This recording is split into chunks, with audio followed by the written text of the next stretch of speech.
My whole career has been based around trying to build integrated communications programs, to build communications programs where people are connected with each other, and all the research I've always done is about, in anything we do, are we generating the supported behavior we want? I could care less about anything other than that. And the focus of my business has always been to help companies define who they are, what they do, what's unique about them, and why you should pay attention to them. And so in terms of this VUCA term, the ambiguity and the complexity are the issues that I've dealt with since I've been in business, trying to cut through and help all kinds of organizations think through how they can define who they are in terms that have real passion and energy that help them make decisions. I've been a great advocate of eliminating all mission and vision statements, and I've really promoted very heavily the concept of corporate voice, which is the metaphor I've used for integrated communications. Now, with the advent of all this technology and the internet and social media, the world has turned upside down. Larry and I have been in business together and collaborated for many years, and I said when I was thinking about this VUCA term, when I started in the business, and Larry as well, when a corporation changed the name, it was on the front page of the New York Times. And I did USX for US Steel, and it was Exxon Mobil, all big deal. Now people change the name left and right. When I was started in the business, PR, you called a writer up and they'd have lunch with you and they'd do an article about you. Now you call the magazine and there's no writers, nobody's around. It's really a completely different world. The advertising business has also gone through a major transformation. So when people call us, my associate, Don Rossi's in the back, who comes from the advertising business, and people ask us to put media plans together, it's tricky. And like now we're saying, put ads in the movie theaters instead of on network television. So we're living in a completely upside down world, and I hope through this little discussion tonight, we have fabulous people here, very experienced, coming from different points of view. I think if anybody has a question or a point they want to raise while somebody's speaking, they'll bring it up, because we want to make sure that we have good interaction.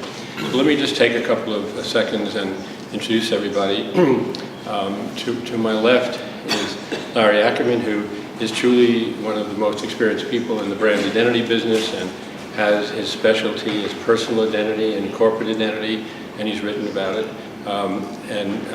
David is a professor, as most of you know, at Columbia Business School, and I'm going to let him talk a little bit about it. And Susan has great claim to fame. I don't know her that well. Is from Citigroup, which put me in business with Citibank at that time. So just to kick off, let me ask the speakers just to talk a little bit, take a few moments just to introduce themselves and give a little perspective on where they're coming from. So Larry, you want to start? Sure. Just a couple of minutes. Yeah, as Alan says, my entire career has been centered around helping companies and more recently individuals clarify and apply their core identities to how they live, how they work, how they operate. I believe that's the only way you can succeed in this life, and so that's what I've dedicated myself to doing. I've written 2 books. Identity is Destiny is for senior executives, and the Identity Code is for individuals. My view on VUCA comes back to the notion that if you can't name it, you can't manage it. And so the idea of VUCA, which is it sounds like a disease, I mean, frankly, is a term which, as you have read, is about volatility and uncertainty, complexity and ambiguity, which is like a python. It wraps itself around every company there is on earth today, whether they know it or not. And our job, my job, is in every assignment to help that client, that company, address that reality in ways that bring them through it so that they're healthier, more significant, more substantial, and more sustainable. That's my view on VUCA, and to me, kind of closing the loop on that, if you don't have a clear and strong sense of who you are, there's no way you can manage the reality of VUCA as it's presented today. David, you like to say Sure. a few words? So my name is David Rogers. As Alan mentioned, I teach at Columbia Business School. My area of focus is on digital technology and human behavior, and how their intersection is changing the relationship of organizations to customers, and how organizations themselves are having to change in terms of business strategy, defining the value you create for the marketplace. So I've written 4 books. My latest, my publisher told me, it just came out last month, so I'm contractually obligated to flog it at every public event. So this is just what it looks like. It's called the Digital Transformation Playbook. Rethink your business for the digital age. And what I'm looking at is how do businesses that started before the digital era need to change in order to continue to thrive and grow and adapt. And I found it's a very different challenge than, how do you create, which a lot of people write and talk about and give speeches, how do you create the next Uber for pizza or Uber for toilet paper or whatever it is, how to create a startup from scratch. It's like 3 people. It's very different than if you have an organization that's already established, has history behind it, has a brand identity, has a corporate culture, has ways of thinking, has business model and processes and customers in the market. And now its environment is changing, and its business model may need to evolve. A lot of things need to change. It's a very different challenge than how do you sort of, draw this business from scratch if you're starting something new. So trying to understand these kind of big shifts in how some of our, key domains of strategy, the ways we think about customers, about competition, is very different than in the pre-digital era, about the role of data in organizations, about innovation, how we manage it, and about value. How do we define our value, which used to be defined by our industry? Say, I'm a newspaper company, I'm a museum, I'm a manufacturer of consumer, footwear. And now what we are, if we're a GE or a Nike or a New York Times, is a little harder to define, and that I think reflects very much on the whole question of sort of identity. So it's something that I've been coming at through this question of sort of how organizations adapt. Susan, would you like to? I have worked as both a consultant and within one of the world's largest corporations, and so I've always been thinking about any work that I do through both the lens of internal and external experience when we think about brand. And of course now we're in a moment in time where transparency is just making everything it's profoundly changing the way that we are able to interact with companies and employees that are interacting. So a lot of my focus over the years has been on the experience and ensuring that the experience for whatever it can be the best that it can be. And so when I first joined Citi, I joined a week before a mega merger. And it was on very familiar territory because I've done a lot of work with mergers and acquisitions and divestitures, and so what was coming as a result of that Travelers Group and Citigroup merger was something that I felt, I would be able to navigate well. But the promise to the street at the time was such that, the intention was that it would be a beneficial customer outcome around the world. And so I spent a lot of time working on that. Now, just like when the work I did back then was really focused on how do we get ready for digitization and urbanization and personalization, and that drove the Citi brand, and it took a long while to roll it out. Now, the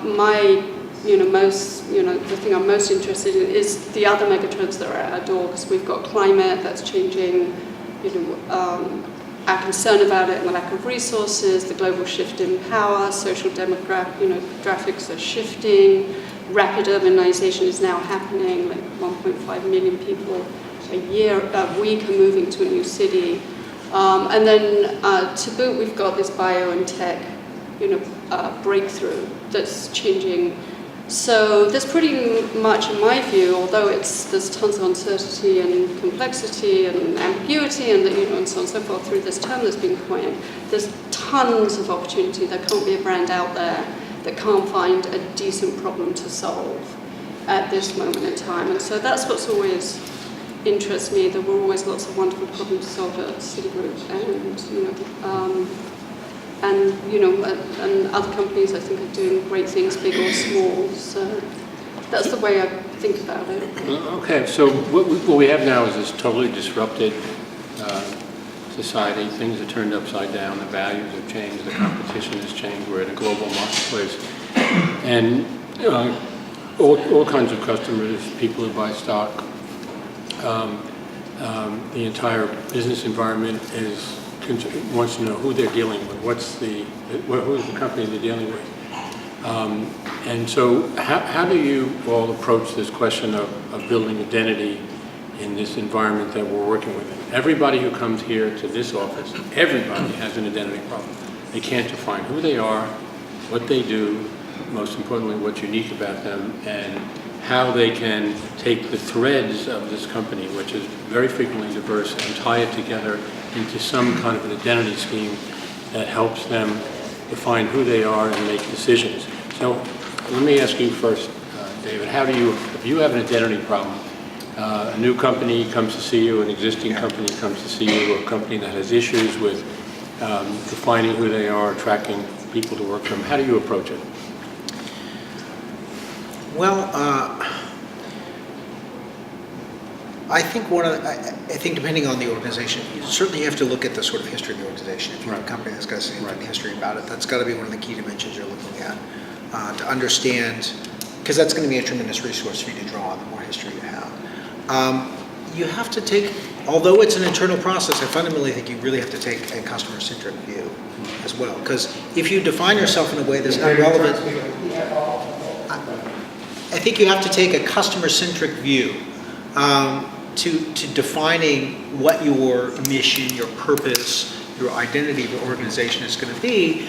On the one hand, because you want to make sure you're defining yourself in a direction that there's a market for, that's relevant, but also that it has to be something that is, it's going to speak to, it's going to resonate in the marketplace, right. and it's going to be aspirational to people on the inside, because they feel that it is somehow, it's not inward looking, it has to be grounded in a self-knowledge, but it has to be in a sense of some kind of service. What are we here in the world for? And I think when you look at really influential CEOs who have made a significant impact on building a business or defining an industry over a number of years, they've typically, at least in terms of how they've communicated and defined their role, it's not just been about we're returning shareholder value or we're going to pursue strategy X, Y, Z. There's some kind of vision of what's our stamp we're making on the world.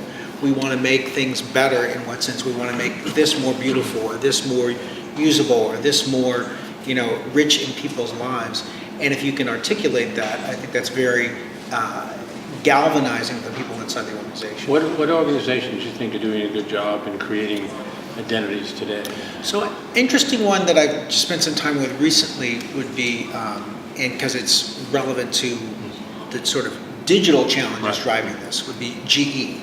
And GE has certainly been in the public eye in the last 6-8 months. Jeff Immelt and also Beth Comstock really articulating that the company is really changing direction. This is not about we have a new tagline, it's a new campaign. We are redefining the strategy of the company and redefining the identity of the company, and they're talking about this strategy in terms of we are a digital industrial company.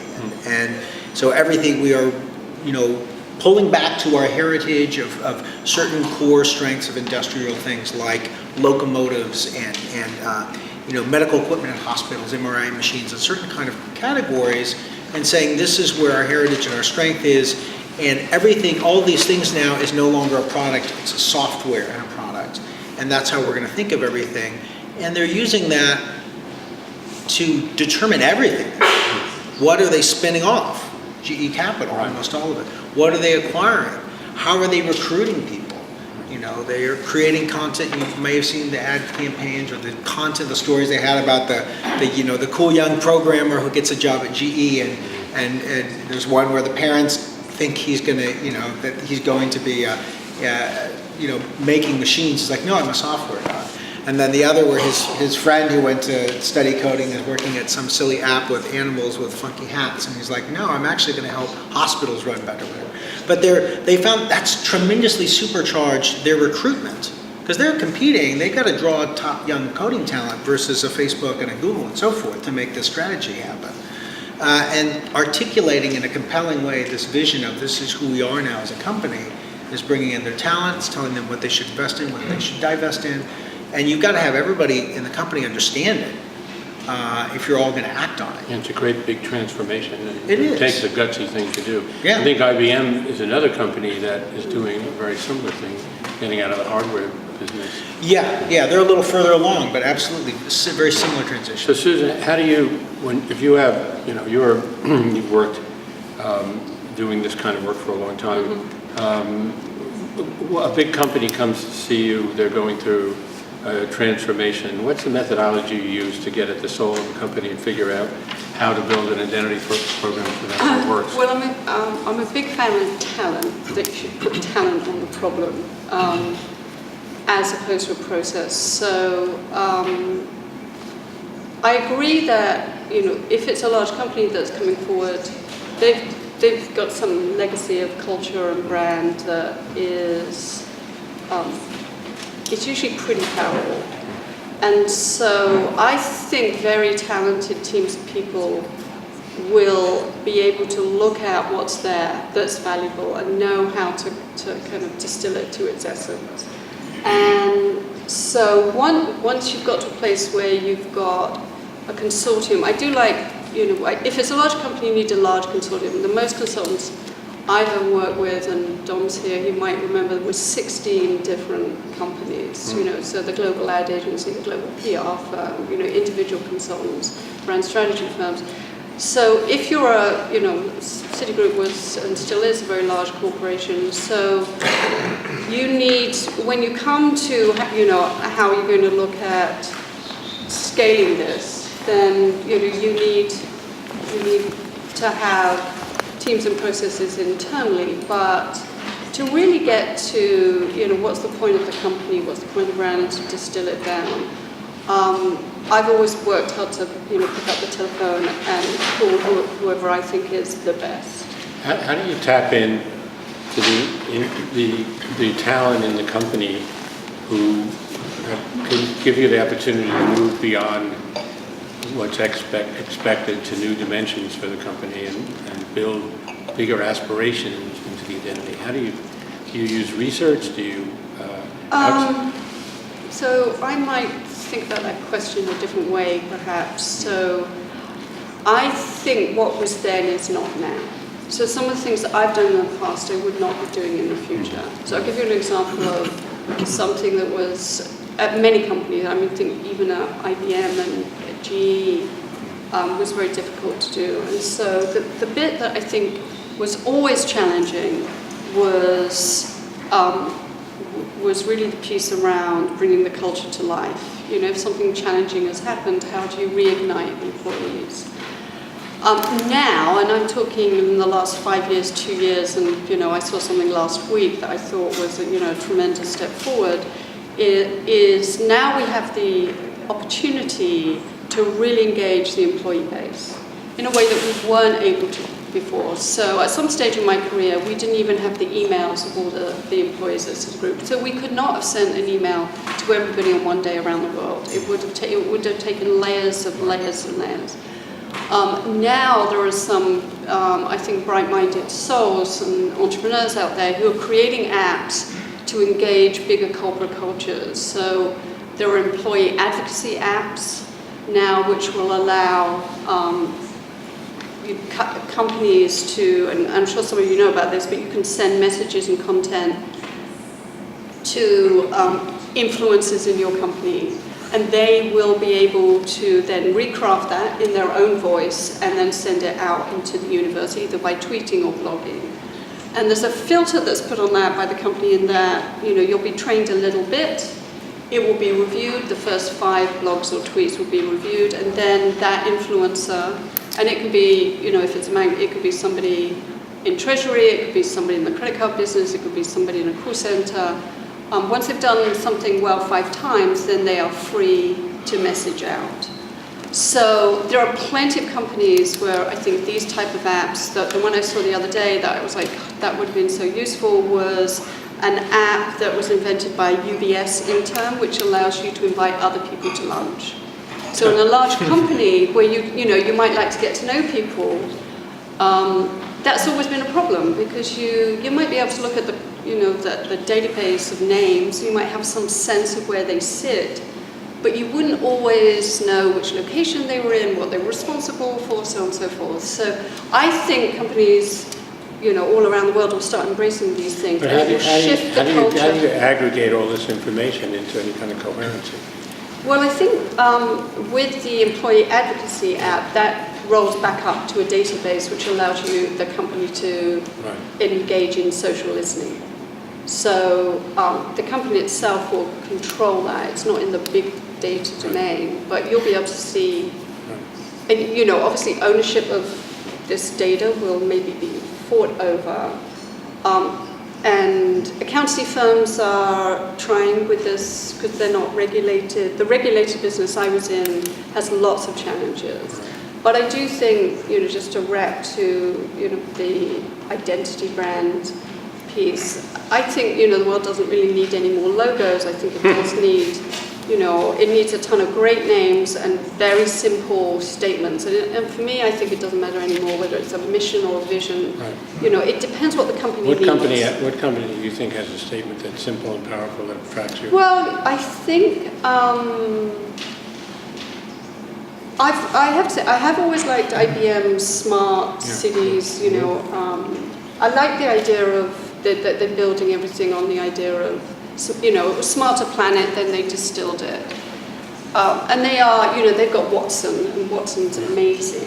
And that's that's. I always thought they made a mistake at the tennis matches, because they have 8 hours of matches all day, and they run four commercials, and they cycle them about Watson answering questions. I thought they should have gone into the audience and had people answer the question, and within a minute had the answer. I thought that.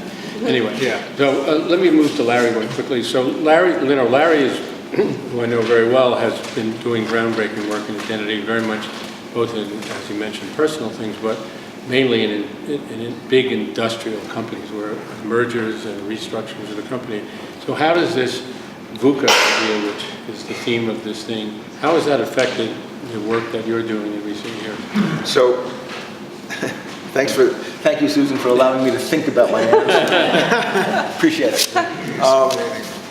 The first thing, when I go into a new client situation with Alan or anybody else, for me personally, I take a very human view of the company, meaning that I look at organizations as though they were literally individuals. I don't care how big it is. In fact, the bigger the better. So I'm looking to study the institution as a whole. And one of the things that I'm very sensitive to going in is that many companies are indeed suffering. They're in pain. They don't know what to do. The conversations can be very, not superficial, but intellectual. But underneath that intellectual conversation, there is pain, there is confusion, there is suffering. And I take it as my job, literally, to help alleviate that suffering in the work that we do. And there are a couple of things that I have found to be extremely effective in getting over that hurdle, analytically or methodologically, or whatever you want to call it. I am a big believer in the power of corporate history to inform present-day decisions. And right there is one of the great failures of management today. It's like, well, that was yesterday. Everything is new and improved. I worked once with a French company that actually had somebody whose job was corporate historian. They were more than 200 years old, but literally her job was she kept the I've worked with historical companies, Dow Chemical, Interbrew, which is now AB InBev, the biggest beer company in the world. I worked with them. I worked with National Geographic, companies with incredible histories. And the significance of analyzing corporate history is to identify patterns of value creation. Patterns of value creation that have been there forever. And so in the development of identity, or the articulation or discovery of identity, if you can bring forward 100 years, 200 years, 50 years, of rich data, which it is, and combine that with the present-day assessment of how, like for example, strategically significant customers experience that particular company, and you put this whole thing together, it is irrefutable evidence as to the nature of that organization, how it creates value, what its fundamental identity is, and gives it a center of gravity that has been lacking and which it needs in order to move forward. That's the nature of the work that we do. So, David, one of the things that interests me, and we look at is what I'm going to call corporate or brand voice. Distinctive tone of voice, distinctive character, the content of the communications that emanates from corporations. And in working with the College Board recently, we did a really penetrating program. We just didn't give 7 words that described it, but we really took a cross-section of their communications, both written, verbal, digital, and so on. And one of the things that I realized, in the past, we always trained the communications people. Now, everybody's communicating. And so I notice you talk about networks and everything, but every employee is communicating through email, through all these PDFs and presentations and blogs and so on. Could you comment a little bit about how the new digital media affects how we can build and control and build coherency in a brand?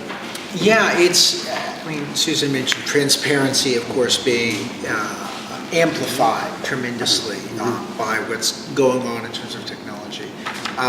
Customers have tremendous voice, great examples of some innovative thinking about it to harness that and catalyze that. And it's really, when you think about who's speaking on behalf of the business, of course, there are critical, in my previous book I talked about customer networks, and I tried to stress the point that customer is any key constituency for your organization or your brand, and given some examples from nonprofits and large corporations and small and so forth. And of course, your employees are one of your key networks. You have to think about what is their relationship, how are they interacting with everyone else. There's the famous quote that is misattributed to Deming and others, but if you can't measure it, you can't manage it, which I always have a problem with. I think there are some things that you can measure, and if you can measure it, that can really help managing it. But there's some things you can't effectively measure. I prefer George P. Box's quote, all models are wrong, some models are useful. And so, and similarly, all metrics are wrong, but some metrics are useful. But you can't measure everything. And actually, culture and identity is one of our most powerful tools for managing the things that are hard to measure. How are you going to manage morale in your organization, or what all these people in your entire organization are saying and thinking, and their interactions with other people offline and outside of official channels that are shaping your relationships? You can't manage all that. It's not that we need to go to some, hyper surveillance state is the solution for companies. What the solution is to figure out by defining the strategy, the culture, the mission, the vision, defining this core identity of the organization, that empowers everybody in the organization to want to move in the direction that has been defined for the company. And I see companies talking about that. Whether, we had Neil Blumenthal, was one of the co-founders of Warby Parker, was up at Columbia at my Bright conference, and he talked about that. He talked about really managing through culture and saying, if we can define the culture of Warby Parker, that's how I get people to actually do great work. It's not that I'm going to make the big master plan as the CEO and figure out everything we should be doing. And that comes out in voice too.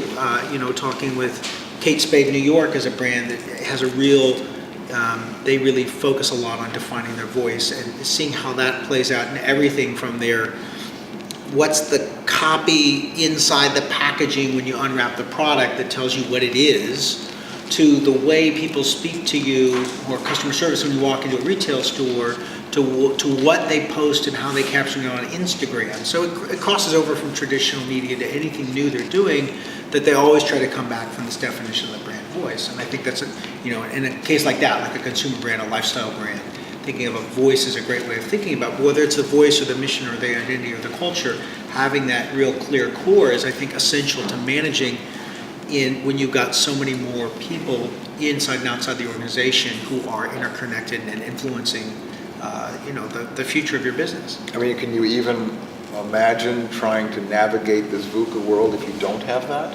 Yeah. There was a question we were talking about beforehand. How do you manage simplicity in contrast to or how do you achieve that when you have VUCA? But I would say the opposite. The volatility and the uncertainty demand simplicity. It's not in opposition. It makes it even more necessary. Because if you don't have that simple core and centrality, there's no way you're going to be able to have any sense of guidance in an extraordinarily complex and fast-changing environment. So Susan, you work for a lot of, for Citigroup and lots of big corporations. Just extending this point one further, what do you do about, how do you control the fact that anybody from the corporation can issue a blog, can get online, get involved in things and they work for the corporation and it's associated with the corporation. Mm-hmm. What kind of policies work where you're not stifling people, right, but you're controlling it? So let me take that two ways. I'm going to talk about financial services and then straight into other categories. So financial services, which I love, because I believe we all need to be healthy and having some economic independence is good for everybody. And so I enjoyed working, within Citigroup. However, Citigroup and other large financial service practices or companies are they're pretty restricted. And I'm being British when I say that.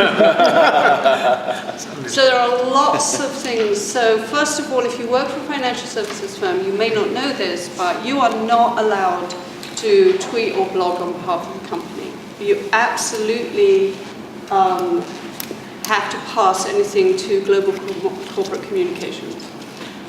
Anybody in the institutional side of the business is not allowed to say anything at all. They don't even, they don't have appointed spokesman. So, because if you're in the institutional side of the business, at the moment the regulators say, if you tweet or blog, that is perceived as potentially giving advice. And so it's not just, a handcuff that's on Citigroup, it's for, for B of A, Chase, BBA, so on and so forth. So it's tougher in the US than it is in some other places. Like South Africa, surprisingly very fluid, very open communications, and the CEO, some of the large banks there are very active. The same is true in some of the domestic Australian businesses and so on and so forth. So the US is particularly challenged on that front. So, but the reality is, a lot of people, whether they're senior or entry level or mid management, do have social media accounts and are, they do have points of view, and they are putting those points of views out there, into the public domain. And so, at the moment, the way the world is sitting, and I think we're going to see some change in this, but the way the world is sitting is you can work out whether your wealth advisor is posting something because you can probably find him or her on LinkedIn. And so these worlds are sitting with policies around, there are strong governance policies around them. And yet, once you go outside the domain of a business like that, it is actually, there is a lot of transparency out there. So that is, I think, people who work for corporations do respect the policies, and so they're not. I'm not aware of of really terrible breaks in observing that. However, if you think about financial services and some of the things they can solve, there is a big brand challenge around the taboo of talking about money.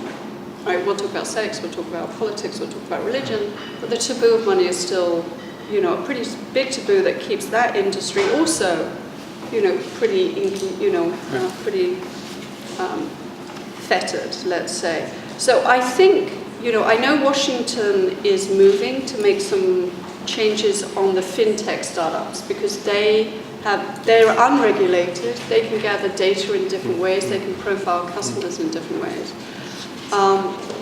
So I think we're seeing in other worlds which are not regulated, because healthcare is somewhat regulated, we are seeing a tsunami of change, with respect to employees' role and voice in brand. We're just not seeing it That's in absolutely those true. two industries. It's really tricky. I'm going to throw a tough one at you.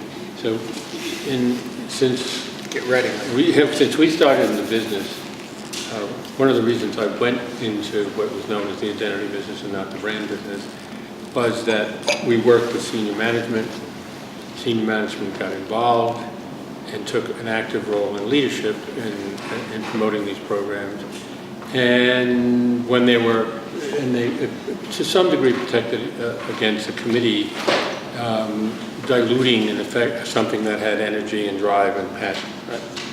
So we've changed. The world has changed now, and when we work on all these projects at our firm, there are RFPs, there are proposals, there are committees. We're making some presentations next week to 10 or 11 or 12 people, and none of them are at the C level. So Larry. Yes, Alan. There's this big gap. There's this big gap between, great strategy and effective implementation. Given this environment that we're talking about, how do you deal with that? How do you maintain the integrity of a program? How do you get programs done, implemented, and really built into the culture in this environment? That is a tough question. No. Yeah, it's hard. Much harder than it was 20 years ago. It's interesting. The notion of VUCA is regarded as an external force, but there's plenty of VUCA inside of companies. Mm-hmm. And I think that is the challenge. There's empowerment. There are issues of who's in charge. There are all kinds of obstacles to implementation, so that get in the way between strategy and execution. I think, in my experience, you have to, whoever your client is, head of communications or whomever, head of marketing, you have to turn that person into like a mini CEO, how I operate.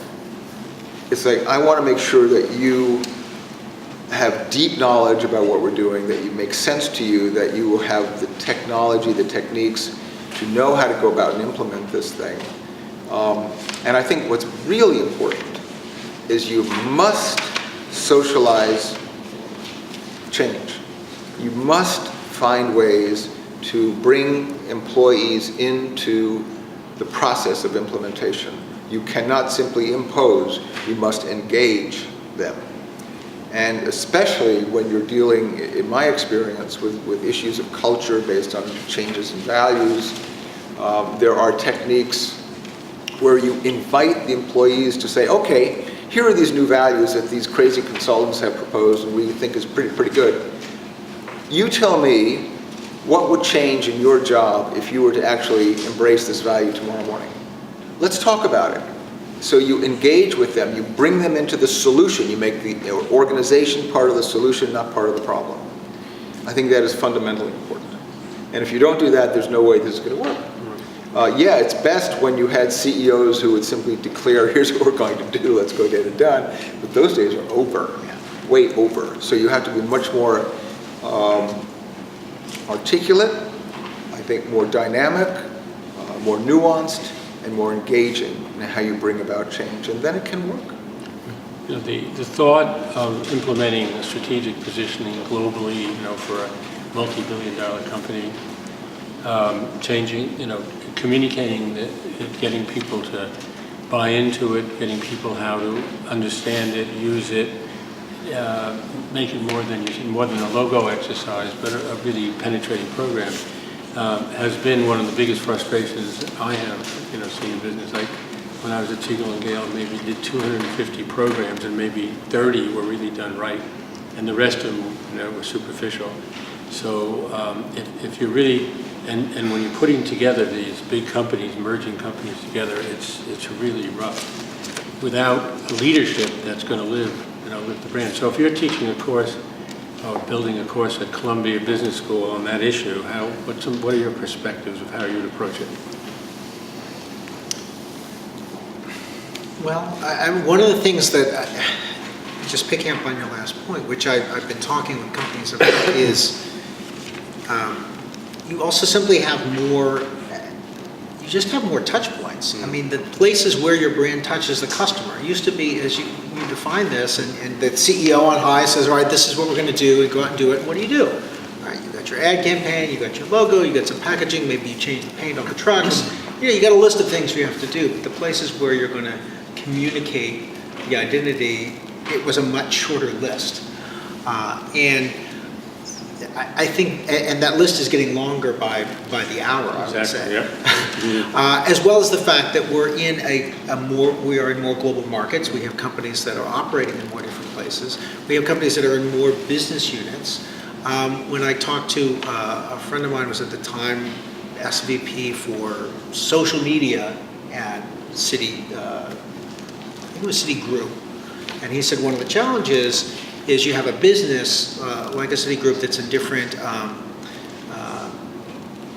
different product categories, different kinds of financial services, and the business is set up internally. Well, we're mortgages, we're commercial loans, we're retail banking and so forth. And yet from the customer point of view, and as somebody who was dealing with the social media side of this was very apparent to him. He said from the customer point of view, it's one brand. And I expect to have the same voice, and I expect it to be somehow the same corporate entity and brand, whether I'm touching these different places. And guess what? The same person may be dealing with a commercial loan at 4 o'clock with you, and then on the next day be dealing with a personal banking issue or a home mortgage or something else. And that they haven't, and it wasn't so much a city, but just sort of organizations of that size, and even more than the global nature, but being in different business units, realizing how do you integrate these different touch points that, again, from the outside, you're all seen as one brand. There's the expectation that you're going to be a simple, some kind of a single voice, a person, as Larry says. For my book Simple, I spent 3 days at the Cleveland Clinic. And the Cleveland Clinic has this patient first program, which has really been a very interesting fusion of defining a clear commitment to the patient being first, putting a communications program, and redoing the experience. So what they did is they got in this room, they got 10, 15, 20 people, but they mixed up. They had maybe the CEO and a janitor, and they plotted out in this wall around the room every single touch point that any person would have.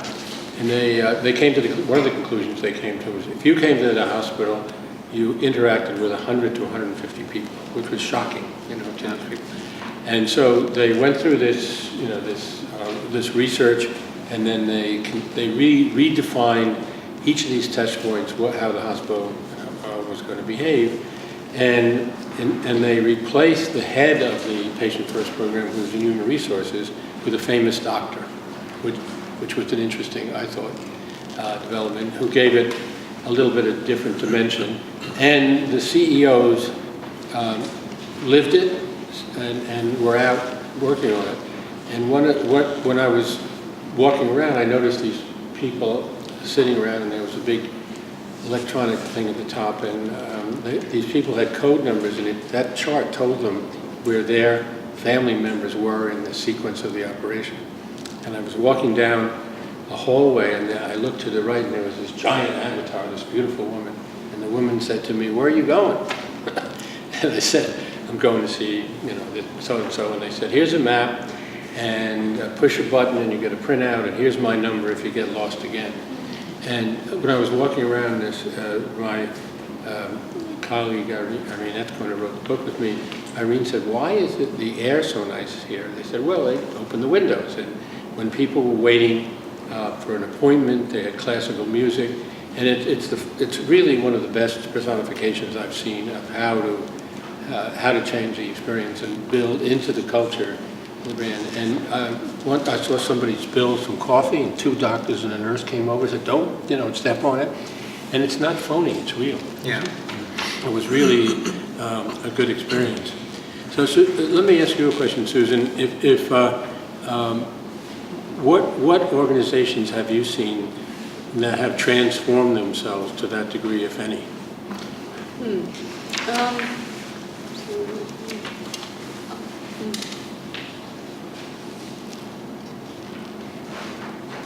I'll take you off the hook for a second, okay? Who in this audience can point to a brand that has really done a superb job of building a fabulous experience and a fabulous brand? Yes. What's that? What's that? Is that an Apple? Yeah, I worked for Apple for 2 years, and the training. That doesn't count. Everybody says that. 3 days of training was around how you interact with your peers and how you interact with customers. It was not about product. It was not about how we deliver service. It was about how we talk to people, how we respect people, and that our trust for the individual and respect for the individual and a assumption of trust, right, in all your negotiations with people. That was, so they hired for that and then they trained for that. And I thought that was really I think in the stores, where you go into the stores and there are 150 people and it's just a most terrific experience. The people are passionate, they're upbeat, they're helpful. I think that's but everybody says Apple, Apple, and that's why they're so. Are there any? Do you have one? I'd say GoDaddy has done a really great job and creates a great experience because a lot of the people that they work with are not very technical. Myself, for example, I destroyed my website that I had for 10 years, and they spent 3 days constantly on the phone, and he brought it back, and it was stunning. Anybody else have any? Yeah, I'm very impressed with JetBlue. I think JetBlue really gets it. The other curious thing with disruption is what's happening in retail now. There was a number of stories in the Wall Street Journal and the New York Times how e-commerce is becoming so dominant that the malls throughout the country are like closing down. People, young and old, do not want to shop in a brick and mortar environment. They choose the Amazons of the world, they choose the eBays of the world, and it's kind of scary in a way that how do you engage your customer if you don't touch and feel your customer? I mean, it's all virtual now, and maybe there's no loyalty anymore. But there is, because if you ask your question, who has done the best job in creating a customer experience? It's probably Zappos, because that's what they live for. That's what they define their brand as. Well, LL Bean fits that mold. Has been around a long time. Yeah. Susan, what do you say? Let's see. So now I had some time I to got you off the hook now. So I would say a couple of things. I would say that British Airways did a great job. But honestly, I think that brand Great Britain has really reinvented itself. If you remember, I don't know, for those who've been to Great Britain, and especially London in the 1970s, you know, it was not anything like the country that you visit now. And through, it seems like simultaneous innovation, and you know, in that I would even include things like, you know, the royal family, you know, it wasn't going well in the 80s for the royal family, and there was it was definitely a move to, really challenge the idea of having a monarchy. And now, you know, I think the monarchies are it's popular again in the UK, it's popular around the world. So, you know, whilst there are obviously, you know, tens of millions of people living in the UK, there are some, you know, countries that I think have done, I mean, the UK is not the only one, I think South Africa's done an absolutely amazing job as well. But there are some, I haven't had the privilege of being inside other companies, you know, since my consulting days, so it's hard to really know. I do think the ones that have got entrepreneurial founders really do the most amazing job of getting it right at the get-go. They have fabulous names. I mean, tons of these startups. I mean, you know, Uber is a great name. Airbnb, you know, Contently. I mean, if you went through a laundry Mint, Girls Who Code. They're not all descriptive, they're not all evocative, but somehow they seem to, because they've got entrepreneurial founders, they get a really rich culture at the get-go and seem to, attract in talent. I know some don't, they're not all unicorns, obviously.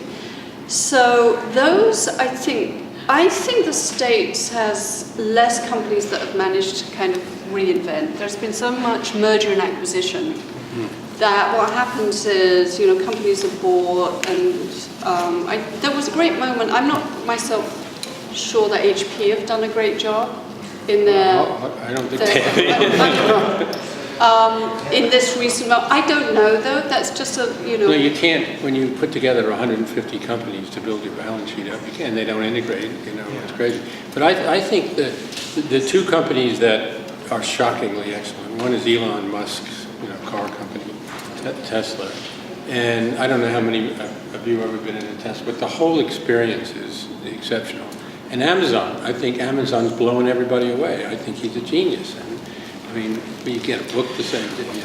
Let me toss out a question. I know I'm not the moderator, but just picking up on what you both were saying. What is the challenge if you are not a founder-led company to find a really powerful, compelling brand identity which you're going to rally the whole organization around? Because a lot of the examples we've been talking about are led, or at least have most of their history until very recently been led by a founder who has a unique role. They're like that incredibly esteemed doctor. It sounds like a brilliant move to say is going to say, yes, this really matters. It's not just coming from HR or the the investors or whatever this, or the board of directors, but it's the founder. And is that a unique advantage at least? And if it is, what are the challenges or the strategies if you're not? Let me run at that. I've had the distinct non-privilege of working with founder-based companies who this is not the Ubers and the Amazons, these are like 50-year-old companies, and the family is still there, and they are stagnating, okay? So there is an opposite problem. It's great in the beginning, it's cool, it's sexy, it's powerful, it's engaging, but if there isn't change over the course of time, it's going to stultify. I've seen it, and it's very painful, it's difficult. So you have to there's a moment. But is this the same entrepreneur who founded it, or it's a family-owned company where, multiple family members I won't name names, but this one particular place, the old man is still there. Okay, yeah. The family is there, he is still there, two cases. And they can't get around him and them. Okay. And the challenge, sorry? Not saying. Right. The challenge, though, is this is really talking about strategic challenges, is moving from individual identity to institutional identity, to transcend the individual, which sounds like heresy, but man, it's the only way you're going to survive. And to that point, one of the little tricks of the trade that I use in working with companies, I never worry about serving the CEO. Never. I'll be hanging out with him or her, that's cool. My client is the institution. Always. The institution is bigger than any individual. Always bigger than any individual. And if I can serve the institution, I'll serve everybody who's there. And the best testimony, and then I'll move on, is when we worked with Dow Chemical some years ago. It was a 5-year engagement, and we survived 3 CEO changes. That's what I'm talking about. Going to say on the point of evolving institutions from the family, a good place to look for examples are dance companies. Because just by the calendar, often the founder of the dance company gets older, not so spry anymore. And so they have to have some way, if they're going to continue to move that brand, whatever the spirit was, to enlarge it. Some do, some don't. So I don't want to go through a checklist of which made it. But if you think of New York City, some dance companies made it, some didn't. Some made the transition, some didn't. Well, Alvin Ailey did a really good job of making the transition, in my opinion. Paul Taylor. And Paul Taylor, I was on the board of it. Yeah. Paul Taylor's still alive. He made the transition from city center to Lincoln So Center. I'm just saying there might be some lessons among those Yeah. smaller organizations, but some lessons in how they actually made the transition. You have a point? Larry, to your point, where the person is the brand, and take a good example of Martha Stewart. She was the brand. She was the brand of the media company, and when she imploded, when she went to jail, when she really became persona non grata, her brand faltered, and effectively it's going to be out of business. That's right. In another 5 years. How do you manage that, where the person truly is the brand? You fire her. Yeah, right. I mean, I'm being kidding and I'm not kidding. There is a board of directors, you know, and now granted, it doesn't mean that they're not all rubber stampers. But I remember the whole Martha Stewart thing, and it was, frankly, it was sad. You know, it just, here you had a great company, but you had an unstoppable ego at the top, and nobody said, you know, let's transition, let's move this on. So frankly, you're going to have a better company. Didn't work that way. So you know what? Sometimes it fails. Right. We just have a few minutes left. Would anybody like to ask? Sure, go I ahead. have a question for Susan, and the question is, because I'm asking you a question because you work within a large company, and Larry brought up this idea of, you know, so you have the new values or you have the new mission, whatever it is, some big thing that you want to implement, and you want the employees to engage and understand what it means for their role. How on earth do you do that effectively? So I've tried a number of different ways, but I think it does depend a bit on the culture, you know, of course, whatever the product is. But if it's a large company, I do think having some sort of inspirational advertising cannot be beaten, because you just reach everybody. It's true. And so, you know, we've seen it again and again with, you know, from like sports companies to other sorts of companies.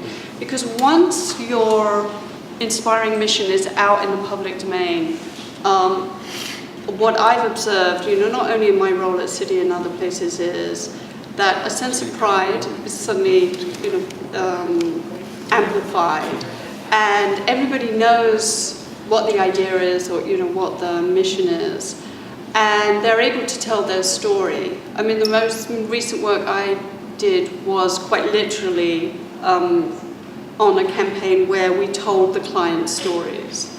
And two things happened. The employee pride went way up, and it was embraced. And, you know, you'd be amazed at the number of investment bankers that came to me, you know, and it could be, you know, at a party or, you know, in another setting, who would say, I didn't know that we funded, you know, the building of the Panama Canal. I didn't know we put money into the space program. I didn't know that, you know, we were key in the Marshall Plan. But, and you couldn't have got those stories. Like, I've done it another way, for instance, which is where you have management offsites, 30 different management offsites in different parts of the world, with the management team. So there would be a management team member, C-suite, or line of business head, and then there would be somebody from the agency, somebody very senior from an agency, you know, whether it was a brand strategy firm or a PR firm.